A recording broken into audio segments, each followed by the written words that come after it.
Hey, my name is Brent. And I'm Nicole. And here on Cloudy with the Chance of Meeples, we'll be checking out a game all about birds. In the year 2020, a lot of things changed. And for our family, it changed because we started getting an interest in birds. We bought a new bird feeder, and myself, Nicole, and our kids have loved just looking at birds. So today we're taking a look at a game all about birds. A lot of birds. Today we are checking out Wingspan. Cue the thunder. Okay, so the radar overview for Wingspan, a game all about birds and more birds. As you can see, you have a huge deck of cards. Over 170 different bird cards. I believe the later editions come with like a starter pack as well, a Swift starter pack that kind of teaches you how to play the game. I think that's fantastic, and there's even more birds in that one. Look at that one. Looks pretty sweet. It's got even like a little bit of information on the bottom where these birds predominantly live. So yes, there are tons and tons of birds. Love it. So yes, you have nice bird cards. You have this nice little tray to hold the bird cards, and then they all fit in this tray at the end, and the lid snaps on. So pretty sweet. You have this nice little dice tower that you have to take apart each time, or you just take this, separate it, and then you have these dice. They look good. They're nice and chunky, and they're wood, but they're like really light wood. Just roll them in the back, and there you have it. You have some tokens, and you have these sweet little eggs. They look like mini eggs. There's a few different colors, and the colors don't matter. They just all represent eggs in general. This game is an engine building game that lasts for 4 rounds. After each round, you will have a end of round bonus. And each of these will be different. You can play 2 different ways. You can play this way, in which you'll get just a maximum of 5 victory points depending on how many of each you have. So at the end of round 1, however many birds you have in this habitat, you put your cube here up to a maximum of 5. So there's that way. And there's also this way. This is more competitive round. So if this was on here like this, whoever has the most birds in that water habitat would put a cube here, and you gain 4 victory points at the end of the game. Second place 1, third place 0, so on and so forth. And the point values get higher as you go. So 4 rounds in the game. And each round, you'll have a specific amount of turns. You'll start the game, you'll get 8 turns, and by the 4th round, you'll only have 5 turns. This is an engine building game in which you have one of 4 actions available to you each turn. You can play a bird. Anytime you do an action, you put a little cube here, and you do whatever action is. So if you play a bird, it can go in whichever column you're in, and you would pay the cost of the bird. So if I wanted to play this beautiful looking yellow bird, it can go in either the lay eggs habitat or the gain food habitat. It costs 2 little worms to play. If I had those, I would put them back into the general supply, and I could decide right then and there where I would put it. So let's just say I put it at the top there. Okay, after you've done your action, you push your cube all the way to the left side of your player board. Say it comes around to me again, and I'm going to then go gain food. At that point, I put my cube here. I gain 1 food from the bird feeder. If ever there's all the same, dice are all the same, you can re-roll everything. But say I wanted to take, a berry. At that point, I would take my berry from the general supply, put it in front of me, and take that die out. After I have done this action, I then proceed moving this cube to the left until it gets to the end. I would activate any brown cards. As you see, this is not a brown card, so it will keep moving. But let's say I had this card there. It says, when activated, discard an egg to draw 2 cards. Well, I don't have any eggs, but if that was there, I'd be able to activate it. I don't have any eggs, so that brings us to the next thing that you could do. You could put a cube down and take this as your action, lay eggs. At that point, you just take 2 eggs from the general supply, and you put them on birds. Each bird shows you how many eggs total it can hold. So this blue-winged warbler can hold maximum of 2 eggs. At that point, I would put 2 eggs there and then move the cube to the left. So as you can see, the further along you build cards in each of these habitats, you get more bang for your buck when you choose that action, but then you'll activate every card to the left of that, all the way to the far left side of the board. Last action you would be able to do is draw bird cards. At that point, you can draw one of the 3 that are shown, or you could just draw the top card of the deck. As you can see, this one costs you either 1 worm, 1 seed, or 1 berry, and it can be played in any of the 3 habitats. So, but its base value is 0, so that may be not a good card to have, but maybe you need birds with a smaller wingspan, because this little 20 centimeter here shows you the wingspan of the birds, and that is important because some of the birds are predator birds. And let's see if I can find one here. If you have a bird that says I'm not going to be able to find one off the top of my it's a predator bird. There we go. So this red-tailed hawk, it says, when activated, look at a card from the deck. If the wingspan is less than 75 centimeters, tuck it behind this card. If not, discard it. So if that was here and I would activate it, that would be 23. Look at that. The poor American goldfinch would then get tucked behind this red-tailed hawk. At the end of the game, you'll score victory points for every tucked card, every egg. Some cards allow you to cash and cash certain food to certain birds. Those would be worth 1 victory point. At the end of the game, everybody would show their secret goals. You get 2 of these to start at the game, and you pick one, and you discard the other. So at this one, if you had Visionary Leader, bird cards in your hand at the end of the game. If you had 5 to 7 cards, you gain 4 victory points. If you had 8 or more cards, you gain 7 victory points. So that's how you score victory points at the end of the game. It's the total birds value plus eggs plus tucked cards plus cash cards plus round bonuses plus these private objectives, and whoever has the most is a winner. So as you can see, it's an engine building game. You have 1 of 4 actions, and depending on which habitat you're filling up will produce more and more actions.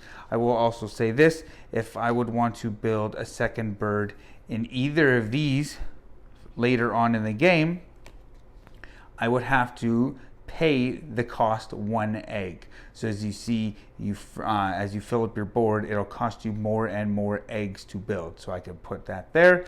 I could build this little song sparrow and go in any habitat for 1 berry. And then next time I would pick food. I could pick food and then also activate this and then keep moving down the line. So that is how you play Wingspan. On to the final forecast. So the final forecast for Wingspan, a game all about birds. As you saw on the radar overview, the production of this is fantastic. Stonemaier Games, they always do just great jobs on their production. Yeah.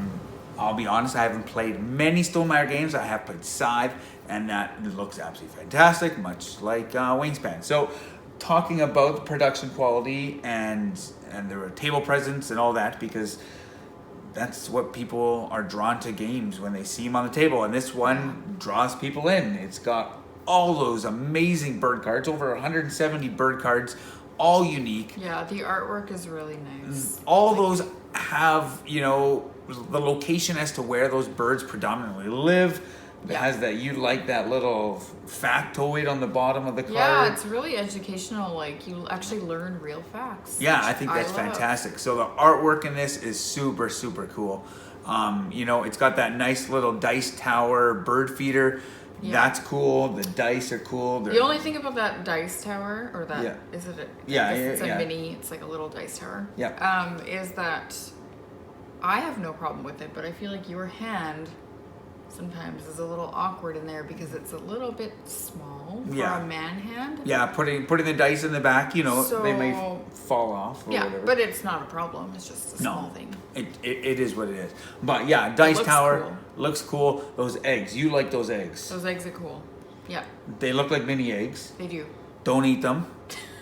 Don't eat them. Don't eat them. But they look like real mini eggs. They look like mini eggs. And the colors are fantastic. Yeah, it's got that like pastel-y colors. So overall, and the tray for the cards, like just everything. The little containers for the tokens. Really well done. Really well done. So that production quality, like I said, Stonemaier Games knocks it out of the park. So on to gameplay. This game is an engine building game. It lasts 4 rounds, and each round you have few and fewer turns. So you start with 8 in the first round, and by the time the 4th round hits, you got only 5 turns. Yeah.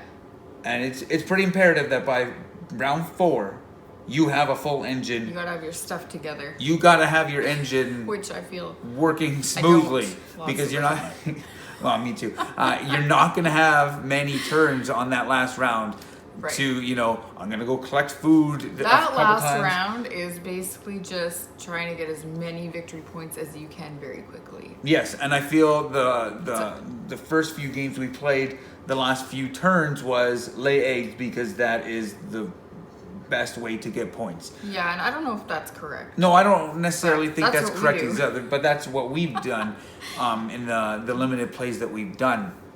But I feel that this game opens up the more and more you play it, because that deck is just so big.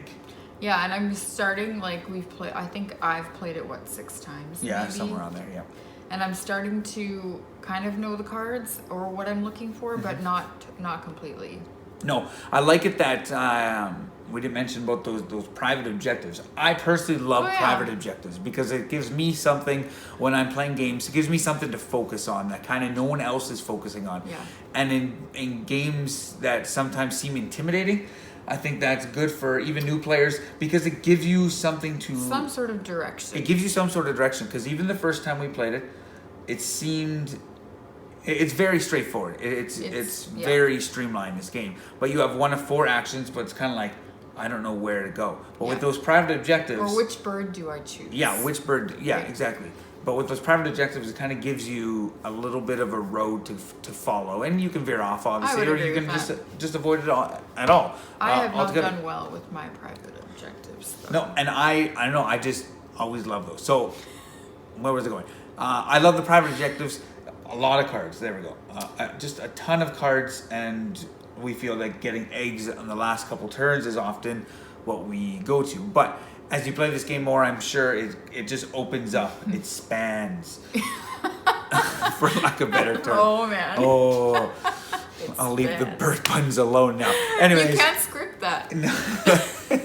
So, I feel that there's a ton of cards, and there's so many birds, and there's so many bird powers that could be something that turns someone off, because if you're looking for birds that, let's say in your private objective, birds that have a name in its name, like a proper name in its name. That's a big deck to find a very small amount of cards. So there could be a lot of deck diving. Yeah. Which but I think that's okay, because I don't think that's the end of the world. Like, there are other ways to score in the game. Very true. So you don't have to worry about that. I think it's just an extra thing.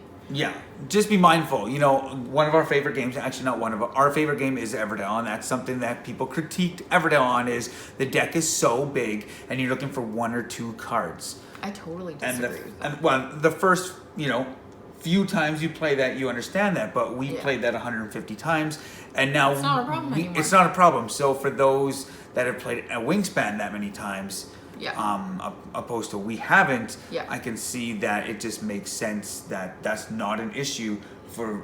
because you just work with what you got, just like Everdell, right? Exactly. Oh, well, it's got this a small card doesn't come up. Okay, I'll figure something else out, right? Exactly. But overall, I think this game is great. I really did enjoy it. I had a lot of fun with it. I love engine builder games. I love the game Gizmos. I know you're not a big fan of Gizmos. But I love engine building games, and I like this one more than Gizmos, because in Gizmos, Yeah. The game ends when someone either builds 4 of the one type of cards or 16 cards in general. Yeah. So you don't know how many turns you have. I know in how this many game, turns I have in Yes, Gizmos. yes, as few as I have possible. exactly as many as I need, and then I'm done. But in Wingspan, I like it because there's specific rounds, Yes. so you know when the game is going to end. Yeah, that's helpful. So I like that engine building. You can kind of count down. Okay, I only have 3 turns left. I need to figure out what I'm doing in these 3 turns, right? Whereas like Gizmos, you wouldn't necessarily know that. No. If you're a fan of Gizmos and you haven't played Wingspan, I highly suggest checking out Wingspan.